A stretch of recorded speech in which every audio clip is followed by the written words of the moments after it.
There's a part of me that I'm kind of broken about what's happening in our culture and in our world right now. And there's a grieving process in us, and it comforts me to know that that grieves the Lord too.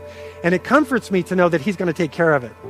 That even though things are a bit out of kilter, and maybe more than a bit out of kilter right now, in not only our country but in our world, it grieves the heart of God. And the wonderful news for us as believers is that God has got a plan.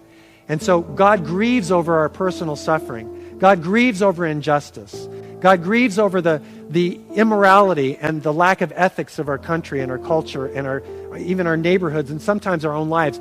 God grieves over these things, and we grieve over them, and God has a solution.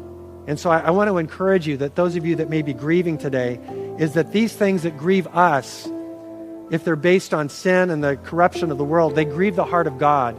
But God doesn't simply, sit up in heaven and weep and wonder what's going to happen. God is forcefully advancing His kingdom. You may not see it right now.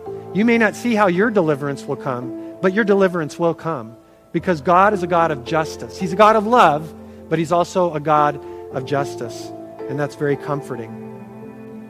And then, of course, the center verse of the entire Bible is Psalm 118, verse 8. You might even want to turn there for just a minute. But this is what it says. It's better to take refuge in the Lord than to trust in man. That's the very centerpiece verse. If you look in the Hebrew and the Greek, not in the English, but in the Hebrew and the Greek manuscripts, and you get the very center verse, it's Psalm 118, verse 8.